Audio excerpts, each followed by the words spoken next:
Hello future doctors, मैं आपका biology mentor from PCMB channel. आज का हमारा जो टॉपिक है बुलेट ट्रेन कोर्स के अंदर वो है बेटा चैप्टर नंबर 11 का सेल डिवीजन वाला जो चैप्टर है उसका पार्ट सिर्फ माइटोसिस। बहुत छोटा सा पार्ट है, इजी पार्ट है, पर इस माइटोसिस के इन सभी इवेंट्स पर पूरी तरीके से आपका मियोसिस डिपेंड करता है, पूरी तरीके से। तो बेटा माइटोसिस के बेसिक कंसेप्ट को अगर हम समझ जाएंगे तो फिर हम मियोसिस क्लियरली समझ में हमें आ जाएगी। बेटा हम क्या पढ़ रहे हैं, पहले मैं थोड़ा सा एक ब्रीफ दे दूं तो आप ऐसे समझिए कि भाई मुझे कोई एक सेल है, मेरे पास कोई एक सेल है। अब मुझे क्या करना है, मुझे ये करना है कि भाई वो जो सेल है उस सेल को मुझे दो पार्ट में डिवाइड करना है, या मुझे उसे तीन पार्ट में डिवाइड करना है, या मुझे इसे चार पार्ट में, कितने भी पार्ट में डिवाइड करना है। तो मेरे को क्या दिख रहा है, मेरे को ये दिख रहा है कि मैं सेल को दो ग्रुप में डिवाइड कर देता हूँ। एक जो आपका होता है बेटा, एक जो आपका होता है वो आपका साइटोप्लाज्म को डिवाइड करेगा, ठीक है ना। यहाँ साइटोप्लाज्म डिवाइड होगा और एक में क्या दिखेगा, हमें न्यूक्लियस डिवाइड होगा। यानी हमें दो पार्ट साफ साफ नजर आ रहे हैं कि बेटा न्यूक्लियस भी डिवाइड करेगा और साइटोप्लाज्म भी डिवाइड करेगा।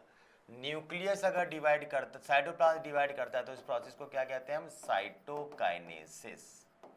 न्यूक्लियस डिवाइड करता है तो उस प्रोसेस को हम क्या कहते हैं बेटा, कैरियोकाइनेसिस। ठीक है बेटा, कैरियोकाइनेसिस। कैरियोकाइनेसिस के अंदर अगर हम देखें बेटा तो इसमें हम न्यूक्लियस डिवाइड करेंगे तो बेटा उसमें न्यूक्लियस में हम दो पार्ट में हम उसको डिवाइड करते हैं।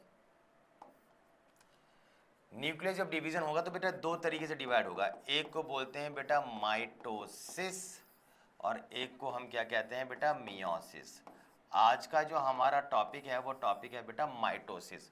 तो माइटोसिस में हम क्या करने वाले हैं, माइटोसिस के अंदर हम सेल को इस तरीके से डिवाइड करने वाले हैं कि उसका न्यूक्लियस डिवाइड हो जाए पर जो क्रोमोसोम नंबर हैं वो रहें कैसे बेटा, सेम। आप ऐसे समझिए, अगर ये आपके पास कोई डीएनए, मैंने ऐसे इसको डिवाइड कर दिया, लेंथ भले ही छोटी हो गई हो पर टोटल क्रोमोसोम नंबर देख लो, दो यहाँ पर है और दो ही दो आपके ये यहाँ पर है, सही है ना। मियोसिस में अगर मैं बात करता हूँ तो मियोसिस में क्या हो गया आपका, मियोसिस में आपको मैंने क्या करा, इस तरीके से ऐसे जैसे रस्सी को बीच में से काट दिया तो वो माइटोसिस शो करेगा। और अगर मैं मियोसिस कर रहा हूँ तो रस्सी को मैंने ऐसे करके खींच दिया तो एक धागा ये रहा, एक धागा ये रहा उस रस्सी का, तो इसको हो गया, देखें हम, तो ये हो गया मियोसिस। मियोसिस के बारे में आज हम बात नहीं करने वाले हैं, आज हम माइटोसिस के बारे में बात करने वाले हैं। अगर मैं फेज, अगर मैं एक सेल के उस चरण की बात करूं, उस फेज की बात करूं जिसमें वो डिवाइड करता है, ठीक है ना, उस फेज को हम बोलते हैं, उसका न्यूक्लियस डिवाइड करता है उसको बोलते हैं बेटा एम फेज। तो हम एक तरीके से आपके एनसीईआरटी के हिसाब से एम फेज के बारे में बात करने वाले हैं और उसकी भी सिर्फ माइटोसिस। ठीक है, छोटा सा टॉपिक है, इजी सा टॉपिक है, पर मियोसिस का बेस है, इसलिए अब हम जरा इसको समझते हैं। ठीक है बेटा, क्या है देखिए, हम क्या बात करने वाले हैं, हम बात करने वाले बेटा एम फेज के बारे में। मैं आपको साफ साफ बता चुका हूं बेटा कि एम फेज जो होता है इसके अंदर हम न्यूक्लियस का डिवीजन करेंगे। इसके अंदर जो हम डिवाइड करने वाले हैं बेटा वो न्यूक्लियस का डिवीजन करेंगे और न्यूक्लियस के डिवीजन को हम कैरियोकाइनेसिस कहते हैं। जो दो प्रकार की होती है, एक होती है आपकी माइटोसिस, एक होती है आपकी मियोसिस। दोनों में ही एक आपकी माइटोसिस होती है बेटा और एक होती है मियोसिस। ठीक है ना, ये बात हम अभी कर चुके हैं। दोनों के ही बेटा फर्दर चार पार्ट होते हैं, चार सब डिवीजन होते हैं उनकी फेज की। दोनों में ही प्रोफेज, मेटाफेज, एनाफेज, टीलोफेज आते हैं, दोनों के ही अंदर। अब ये दोनों में प्रोफेज, मेटाफेज, टीलोफेज, एनाफेज आ रहे हैं, एनाफेज, टीलोफेज आ रहे हैं, तो इनमें क्या होता है, सबके अंदर एक ही चीज होगी, सबके अंदर एक ही चीज होगी, बस तरीका अलग होता है, कुछ किसी में कुछ हल्का सा वेरिएशन किसी इवेंट का हो जाता है, होगा अल्टीमेटली रिजल्ट सेम। यही बात समझाने के लिए मैंने आज आपको माइटोसिस का टॉपिक कराया कि एक्चुअल में प्रोफेज में क्या होता है। ये बात दिमाग में रखो कि प्रोफेज में ये होता है, बस वही चीज अप्लाई कर देंगे मियोसिस में। माइटोसिस के मेटाफेज में ये होता है तो वैसे ही चीज आपकी मियोसिस में होगी। एनाफेज में ये होता है, ऐसे टीलोफेज में होता है, सेम टू सेम वही चीज मियोसिस में होगी विद सम चेंजेस। तो वो बेसिक बात पता होनी चाहिए क्या हुआ है, उसके लिए हम ये खेल करेंगे। आपको पता होना चाहिए इसमें क्रोमोसोम नंबर सेम होते हैं, इसलिए बेटा हम इसको क्या कहते हैं, इसलिए हम इसको बोलते हैं बेटा इक्वेशनल डिवीजन। इसलिए ये टॉपिक आपका जो कहलाता है बेटा वो क्या कहलाता है आपका इक्वेशनल डिवीजन। और मियोसिस क्या होता है बेटा, मियोसिस होता है आपका रिडक्शनल डिवीजन।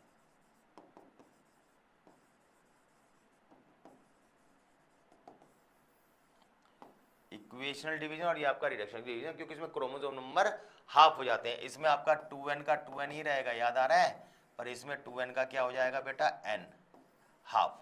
अब वो कैसे होता है अब जरा उसके बारे में हम बात करते हैं, क्योंकि हमारा आज का टॉपिक सिर्फ माइटोसिस है। बेटा माइटोसिस में सबसे पहला फेज क्या आ रहा है आपका, प्रोफेज। जहां जहां कहीं पे भी सेल डिवीजन में प्रोफेज दिमाग में आ जाए, समझ लो वहां क्रोमोसोम बन रहा है। एक तरीके से हमें क्रोमोसोम बनाना है, मोटे तौर पे दिमाग में बैठा लो कि प्रोफेज का मतलब क्रोमोसोम बन रहा है, प्रोफेज का मतलब क्रोमोसोम बन रहा है, प्रोफेज का मतलब क्रोमोसोम बन रहा है, ये दिमाग में बैठा लो, ठीक है ना। अब कैसे बन रहा है उसके लिए मैं थोड़ा समझाता हूं बेटा। देखो छोटे छोटे ये आपके ना ऐसे धागे से होते हैं, छोटे छोटे ये आपके धागे से होंगे बेटा, छोटे छोटे, इनको बोलेंगे क्रोमैटिन फाइबर्स। अब ये क्रोमेटिन फाइबर, कंडेंस वर्ड आएगा बुक में इस चैप्टर के अंदर कई बार। कंडेंस मतलब ऐसे पास पास आ रहे हैं, सॉलिडिफाई हो रहे हैं, इकट्ठा हो रहे हैं, ज्वाइन हो रहे हैं। तो उससे क्या हुआ बेटा, ये क्रोमेटिन फाइबर इस तरीके से आए, ये छोटे छोटे धागे जो थे जुड़ गए, जुड़ के ये क्या बन गए बेटा, क्रोमेटिन जुड़कर बन जाते हैं क्रोमेटिड्स। अब क्या हुआ बेटा, अब ये खेल हुआ आपका कि मान लीजिए ये एक क्रोमेटिड है और ये आपका दूसरा क्रोमेटिड है। अब ये दोनों क्रोमेटिड आपस में जुड़ जाएंगे, तो जुड़ के ये क्रोमेटिड इस तरीके से बन जाएगा और इसी चीज को हम बोलेंगे बेटा क्रोमोसोम। तो मैंने आपको क्या बताया था, प्रोफेज मतलब क्रोमोसोम बनना, प्रोफेज मतलब क्रोमोसोम बनना, कहानी समझ में आई। तो ये क्रोमोसोम बना, आपको ये ध्यान रखना है बेटा, क्रोमोसोम जिस जगह पर ये दोनों क्रोमेटिड के साथ जुड़ता है, इस पॉइंट को हम क्या कहते हैं, इस पॉइंट को हम बोलते हैं सेंट्रोमेयर। इस पॉइंट का नाम होता है बेटा सेंट्रोमेयर। कहानी समझ में आ गई, तो ये आपका ये सेंट्रोमेयर कहलाता है, ठीक है बेटा। कोई कंफ्यूजन वाली बात किसी को, ठीक है बेटा। तो यही बात मैं बता रहा था आपको कि आप देखिए क्या हुआ इसके अंदर, इसके अंदर ये हुआ साफ साफ कि क्रोमोसोम जो है वो कंडेंस हुआ, इसका मटेरियल, और मटेरियल का नाम क्या था बेटा, क्रोमेटिन। इनका क्या नाम था, याद आ रहा है ना, अभी अभी बताया मैंने, क्रोमेटिन। और ये क्रोमेटिन फाइबर क्या हुआ, कंडेंस हो गया, क्या बन गए बेटा, क्रोमेटिड्स। और ये क्रोमेटिड्स आपस में किसके पॉइंट के द्वारा जुड़े बेटा, सेंट्रोमेयर्स के द्वारा। तो इस सेंट्रोमेयर के द्वारा ये यहाँ पर जुड़ गए। तो क्रोमोसोम के बारे में अगर बात आए कि बेटा प्रोफेज में क्या हुआ, तो आप ध्यान रखें प्रोफेज के अंदर क्रोमोसोम जुड़ जाते हैं। ये एस फेज क्या है, जी फेज क्या है, ये सब हम बात जो है वो हम जब इंटरफेज पढ़ेंगे वहां बात करेंगे। आज हम उनके बारे में बात नहीं कर रहे, आज हम सिर्फ माइटोसिस पढ़ रहे हैं और ये पढ़ रहे हैं कि माइटोसिस में एक्चुअल में आपका जो है वो होता क्या। तो प्रोफेज समझ में आ गया बेटा सबको। ये प्रोफेज के अंदर जो है बेटा वो क्या होता है, प्रोफेज के अंदर आपके ये टिब्यूल्स बन के तैयार हो जाते हैं, छोटे छोटे से ये टिब्यूल्स। टिब्यूल्स का मतलब ये आपके छोटे छोटे ये क्रोमोसोम बन जाते हैं और ये क्रोमोसोम आगे चल के जुड़ेंगे। अच्छा इसमें कुछ वर्ड आ रहा है, ठीक है ना, जैसे आपकी ये एस्ट्रल रे, अपरेटस, माइक्रोट्यूब्यूल्स। बेटा जब हम मियोसिस पढ़ेंगे इन हर एक टॉपिक का मैं कंपैरिजन समझाऊंगा, किसमें कब क्या होता है। आज की क्लास का, आज की वीडियो का, छोटी सी वीडियो का सिर्फ एक उद्देश्य है कि आपको ये पता लगे कि प्रोफेज में क्या होता है, मेटाफेज में क्या होता है, एनाफेज में क्या होता है, टीलोफेज में क्या होता है, और उस चीज को मियोसिस में अप्लाई करना, ठीक है बेटा, ये ध्यान रखना है। चलिए बेटा आगे बात करते हैं। अब आगे बात मेटाफेज की, ठीक है ना। हमने क्या देखा बेटा, हमने ये देखा कि मेटाफेज में हम अगर देखें तो बेटा ये अंदर ऐसे क्रोमोसोम्स कहीं पर भी इस तरीके से बन गए। ये किसमें बने थे बेटा, प्रोफेज के अंदर, प्रोफेज में ये बन गए। अब प्रोफेज के बाद क्या होना है बेटा, मेटाफेज। तो मेटाफेज में क्या होता है बेटा कि ये जो धागे होते हैं, इन धागों को क्या कहते हैं हम बेटा, स्पिंडल फाइबर्स। तो क्या होता है, इन स्पिंडल फाइबर पे इस तरीके से आपके ये क्रोमोसोम ऐसे चिपक जाते हैं। जब स्पिंडल फाइबर पे क्रोमोसोम आपके चिपक जाएंगे तो अब क्या होगा, अब ये चिपक गए। चिपकते कहां से कैसे हैं, ध्यान से समझ लो। चिपकते ऐसे हैं, हमें जो लग रहा है कि ये बीच में क्या पॉइंट था, सेंट्रोमेयर, याद आ रहा है, बीच में ये जो पॉइंट था ये आपका सेंट्रोमेयर। हमें लगता है यहां से इस तरीके से ऐसे क्रोमोसोम जा रहा होगा, ऐसे नहीं होता है बेटा। कैसा होता है समझ लो, ये आपका क्रोमोसोम, ये सेंट्रोमेयर,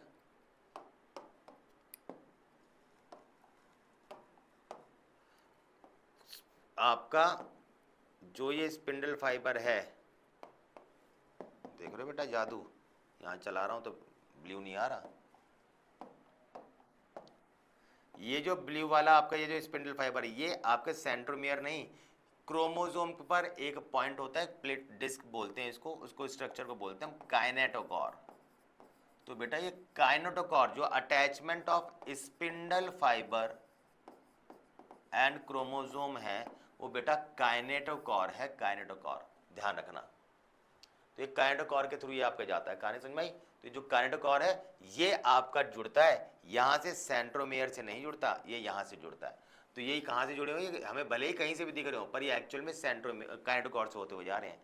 तो होता क्या है अल्टीमेटली, होता ये है बेटा जो आपको मेटाफेज में याद रखना है। मेटाफेज में आपको याद क्या रखना है, ये होता है इक्वेटर, पृथ्वी का इक्वेटर होता है अर्थ का। प्रोफेज के अंदर क्रोमोसोम बनेंगे, मेटाफेज में क्या याद रखना है आपको, मेटाफेज में क्रोमोसोम इक्वेटोरियल प्लेन यानी कि इक्वेटर पर अरेंज हो जाएंगे, ये याद रखना है। क्या करना है आपको कि ये आपके इक्वेटर पर अरेंज हो जाएंगे। तो ये जो क्रोमोसोम्स हैं आपके, ये कहाँ अरेंज हो गए बेटा, इक्वेटर पर। ये जो ऊपर नीचे ऐसे हो रहे थे, तो ये इस तरीके से एडजस्ट कर लिए जाते हैं, इधर ऐसे खिंचेगा, लूज होगा, कि ये ऐसे करते हुए बीच में आ जाएगा, बीच आते ऐसे करते हुए बीच में आ जाएगा। तो आपको ये याद रखना है कि बेटा ये स्पिंडल फाइबर काइनेटोकोर से अटैच्ड होते हैं और ये इक्वेटोरियल प्लेन पर जुड़ जाते हैं। समझ में आई बात, ये इक्वेटोरियल प्लेन यानी कि बीचों बीच में अरेंज हो जाएंगे। ये आपका ये माइटोसिस, समझ गए। आगे हम बात करें बेटा नेक्स्ट, तो नेक्स्ट आता है बेटा अब हमारा एनाफेज। अब तुम्हें एनाफेज में क्या याद रखना है, एनाफेज में मेरे बच्चे तुम्हें ये याद रखना है कि ये जो इक्वेटोरियल प्लेन पर अरेंज थे, यहाँ पर ये जो अरेंज थे आपके, अब ये स्पिंडल फाइबर अपोजिट डायरेक्शन में जाएंगे। अब यार कोई चीज ऐसे जुड़ी हुई है अपोजिट डायरेक्शन में जाएंगे तो ऐसे बीच में से टूट जाएंगे ना। ये जो बीच का जॉइंट था, ये जो बीच का जॉइंट था, इसका क्या नाम था बेटा, इसका नाम था सेंट्रोमियर। तो सेंट्रोमियर बीच में से टूट जाएगा, ये वाला हिस्सा ऊपर जाएगा, ये वाला हिस्सा नीचे जाएगा। तो वही होता है बेटा, क्या होता है कि ये आपके फिर बेटा इस तरीके से डिवाइड कर जाएंगे। तो ये आपका ऊपर और ये नीचे को मूव करना शुरू कर देगा और अल्टीमेटली क्या होगा, अल्टीमेटली ये ऊपर पहुंच जाएगा और ये नीचे पहुंच जाएगा। बताओ कहानी समझ में आई, ठीक है ना। तो क्या समझे आप, सेंट्रोमेयर, सेंट्रोमेयर डिवाइड हुआ और क्रोमेटिड सेपरेट हो गए, बिल्कुल सेपरेट हो गए, ये देखो अलग अलग। फिर ये जो क्रोमेटिड है कहाँ पहुंच जाते हैं, अपोजिट पोल्स पर। ये देखो ये ऊपर पहुंच गया यहाँ पर, ये नीचे पहुंच गया यहाँ पर। सबको समझ में आई, बिल्कुल बेसिक बात। क्या सीखे, प्रोफेज में क्रोमोसोम बनेगा, मेटाफेज में इक्वेटोरियल प्लेन पर अरेंज हो जाएगा, और फिर आ गया आपका ये एनाफेज। एनाफेज में क्या हुआ आपका, एनाफेज में वो डिवाइड होगा सेंट्रोमेयर और अपोजिट डायरेक्शन में मूव करते हुए पोल्स तक पहुंच जाएगा। ठीक है बेटा। एंड द लास्ट वन बेटा, लास्ट वन क्या हुआ कि ये आपके यहां पर पहुंच गए, ऐसे समझो आप। अब ये जुड़ गए क्योंकि अभी हम बात कर रहे हैं, यहाँ पे हमारे पहुंचे, यहाँ पहुंच गए, इस तरीके से ऐसे हो गए। अब क्या हुआ, अब ये जो आपकी वॉल है, ये जो आपकी न्यूक्लियस की दीवार है, ये न्यूक्लियस की दीवार आपकी इस तरीके से अपोजिट डायरेक्शन में जाने लग जाती है। इस प्रोसेस का नाम होता है बेटा क्लीवेज मेथड, ठीक है ना। तो क्लीवेज मेथड को फॉलो करते हुए ये अपोजिट डायरेक्शन में जाने लग जाती है और एक समय ऐसे आता है कि ये आपस में इस तरीके से जुड़ जाता है।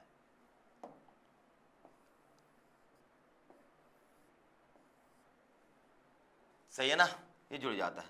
तो उससे होगा क्या आपका, होगा ये कि फिर बीच में से इनका लाइसिस हो जाता है।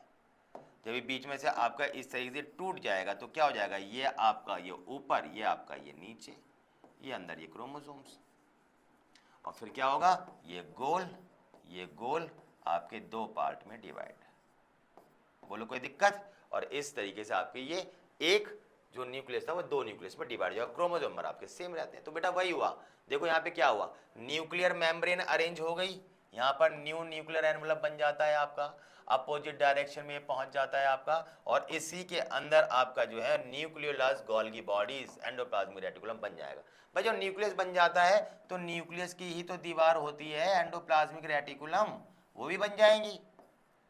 इस पर राइबोसोम्स होगा, प्रोटीन बनाएगा पैक करने के लिए, गोल्गी अप्रोटस, न्यूक्लियस उसका जो डेंस मास होता है न्यूक्लियस का, तो ये सब दोबारा से रीअपीयर हो जाएंगे। समझ में आई बेटा। ये माइटोसिस के चार फेज क्या पढ़े हमने ये पढ़ा बेटा, सबसे पहले प्रोफेज, क्या होता है बेटा प्रोफेज में, याद रखना है, प्रोफेज में क्रोमोसोम बनेंगे, बात खत्म। फिर हमने पढ़ा बेटा क्या, प्रोफेज के बाद मेटाफेज, मेटाफेज में क्या होगा, क्रोमोसोम इक्वेटर पर अरेंज हो जाएंगे, समझे।